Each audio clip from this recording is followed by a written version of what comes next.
혹시 일하실 때 다리가 저려온다거나 엉덩이 주변부가 꽉 조여와서 불편하다는 느낌 받는다면 내 직립보행, 걸어 다닐 때 자세가 터벅터벅 걷고 있는지 아니면 사뿐하게 걷고 있는지 아니면 이 테스트 꼭 한번 해보세요. 안녕하세요, 차 선생님입니다. 자, 오늘은 발가락에 대한 이야기 그리고 걷는 것에 대한 이야기, 이 두 가지에 대한 이야기를 좀 드리려고 합니다. 자, 첫 번째로는 걷는 거 먼저 설명을 좀 드리려고 하는데, 우선은 내가 걸어 다닐 때 터벅터벅 걷고 있진 않는지 체크해 볼 필요가 있고요.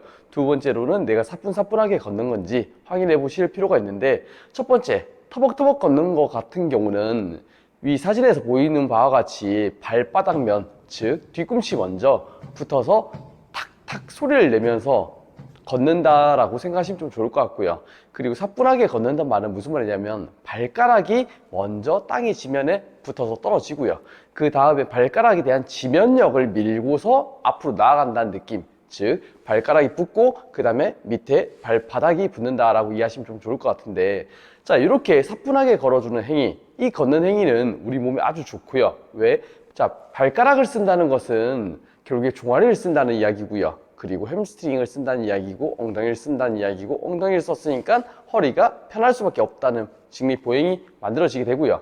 그 반대로 터벅터벅 걷는 이야기, 즉 뒤꿈치 먼저 닿으신 다음에 앞발이 닿는 경우가 만들어진다면은, 첫 번째로는 종아리에 대한 힘을 안 쓰고요. 그리고 두 번째로는 햄스트링에 대한 힘, 그리고 엉덩이에 대한 힘을 잘 안 쓰다 보니까 결론적으로는 우리가 계속 허리에 대한 통증, 그리고 두 번째는 승모근에 대한 통증, 그리고 세 번째로는 두통에 대한 통증이 자꾸 올라올 수밖에 없다라고 이해하시면 좀 좋을 것 같아요. 자, 우리가 흔히들 걷는 행위라고 한다면은 내가 그냥 일반적으로 알고 있는, 지금 내가 행하고 있는 행위가 일반적인 걷는 행위라고 생각할 수가 있는데, 걷는 행위 마찬가지로 지금 보시는 바와 같이 두 가지로 나뉘다 보니까 걷는 행위에 대해서도 다시 한 번 더 생각해 보시고, 내가 지금 터벅터벅 걷고 있는지 아니면은 이렇게 사뿐하게 걷고 있는지를 한번 살펴볼 필요가 있다라고 생각하시면 좋을 것 같아요. 자, 그리고 이제 두 번째에 대한 이야기, 발가락에 대한 이야기인데요. 이 이야기는 너무나 중요합니다. 자, 발가락이 중요한 이야기는 내가 발가락을 얼마나 잘 쓰냐 못 쓰냐에 따라서 결국에는 발가락이 마비가 올 수도 있고요. 그리고 무지해반증이 올 수도 있고요. 이 두 가지에 대한 형태로 나뉘다 보니까 발가락에 대한 거는 지금 알려드린 바와 같이 꼭 테스트를 한번 해보시길 부탁드리고 싶습니다. 자, 우선은 발가락을 양말 벗은 채로 편하게 놔두시고요. 그 상태에서 밑에다가 수건을 깔고 난 다음에 발가락을 한번 꼬집어서 잡아보시는 거예요.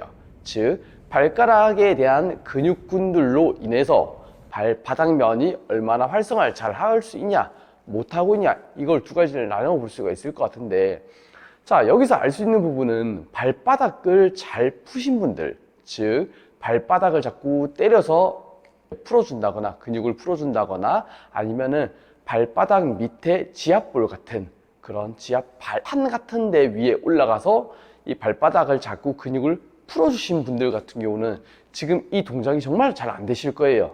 근데 반대로 그런 행위를 안 하신 분들은 그래도 좀 수월하게 가능하실 텐데, 발가락을 통해서 발바닥을 쓸 수가 있는데 발바닥을 자꾸 풀게 되면은 발가락에 대한 기능을 잃어버릴 수밖에 없습니다. 그러한 이유로 우리가 흔히 알고 있는 발바닥을 풀면 좋다는 이야기는 정말 잘못된 상식이고요. 발바닥을 풀면 풀수록 발가락에 대한 기능도 잃어버리기 때문에 반대로 순간적으로는 좀 더 잘 쓴다는 행위를 느껴보실 수는 있겠지만, 시간이 지남에 따라서 결국에는 발가락에 대한 기능을 잃어버림에 따라서 발가락 주변부에 대한 모든 기능들이 마비가 오는 것을 느끼실 수가 있고요. 물론 혈액순환을 자꾸 순간적으로 돌려주다 보니까 그 마비에 대한 시간은 굉장히 뒤에 올 수도 있고 반대로 안 올 수도 있어요. 하지만 발바닥면을 풀어서 발가락에 대한 기능을 못 쓰게 만들었기 때문에 무조건적으로 올 수밖에 없는 것은, 무지해반증은 무조건적으로 올 수밖에 없다는 점 인지하셔야 될 것 같습니다.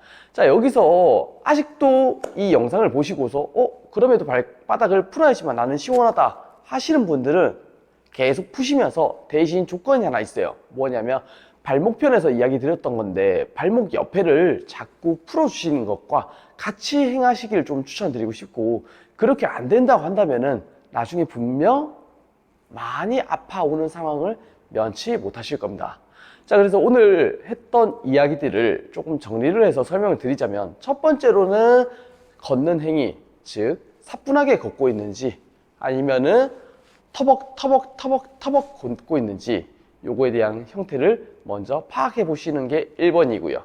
두 번째로는 내 발가락에 대한 기능을 얼마나 잘 쓰고 있는지, 못 쓰고 있는지 확인해 보시는 게 두 번째 포인트였다라고 생각하시면 좀 좋을 것 같습니다. 오늘 영상은 꼭 참고해서 첫 번째 걷는 행위에 대한 패턴 분석과 두 번째 발가락 쓰고 있는지 잘 못 쓰고 있는지에 대한 분석 꼭 한번 해보시고, 내가 발가락을 잘 못 쓰고 있다고 한다면은 다음 발가락 운동편 영상을 한번 기획해 볼 예정이오니 기대해 주시면 감사하겠습니다. 참 내용이 좋으셨다면 구독과 알림 설정 꼭 부탁드리도록 하겠습니다. 네, 감사합니다.